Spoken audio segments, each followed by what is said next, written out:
Our next topic is theoretical base of corporate governance models. Do you know about the models of corporate governance? Different models of corporate governance differ according to variety of capitalism in which they are embedded. The Anglo-American model tend to emphasize the interest of shareholders. The coordinated or associated with continental Europe and Japan also recognize the interest of workers, managers, suppliers, customers and the community. A related distinction is between market-oriented and network-oriented models of corporate governance. Now, let's move on to the different types of models. First one, Anglo-Saxon model. The Anglo-US model is characterized by share ownership of individual and increasingly institutional investors, not affiliated with the corporation as a well-developed legal framework defining the rights and responsibilities of three key players, namely management, directors and shareholders, and a comparatively uncomplicated procedure for interaction between shareholder and corporation as well as among shareholders during or outside the AGM.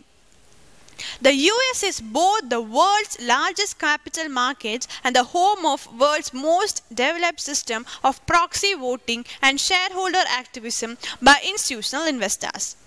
Institutional investors also play an important role in both the capital markets and corporate governance in the UK. Players in the Anglo-US model include management, directors, shareholders, government agencies, stock exchange, self-regulatory organization and consulting firms which advise corporations or shareholders on corporate governance and proxy voting.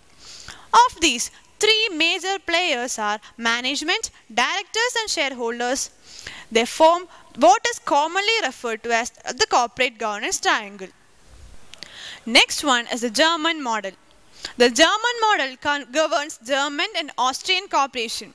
Some elements of the model also apply in Netherlands and Scandinavia. Furthermore, some corporations in France and Belgium has recently introduced some elements of German model.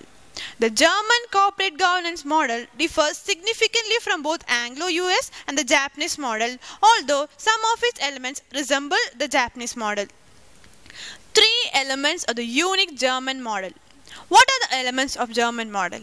First one, the German model prescribes two boards with separate members. German corporations have a two-tiered board structure consisting of a management board and a supervisory board. The two boards are completely distinct. No one may serve simultaneously on a corporation's management board and supervisory board. Second one, the size of supervisory board is set by law and cannot be changed by shareholders. And the third one is, in Germany and other countries following this model, voting right restrictions are legal.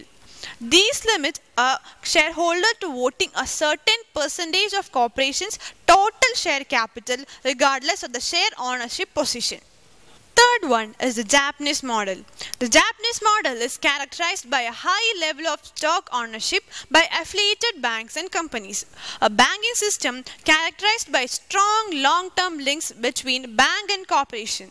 A legal, public policy and industrial policy framework designed to support and promote industrial groups linked by trade relationship as well as cross-shareholdings of debt and equity.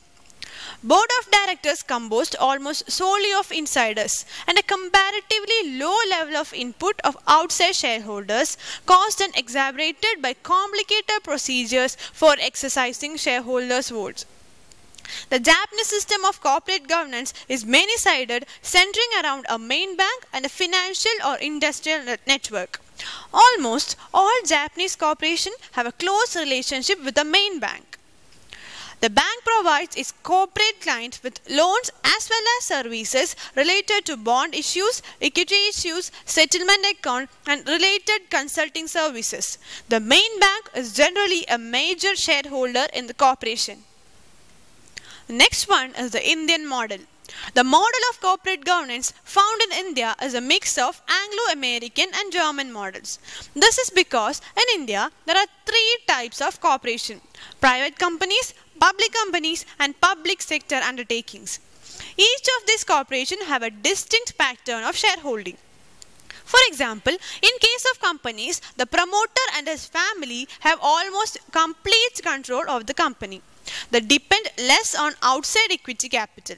Hence, in private companies, the German model of corporate governance is followed.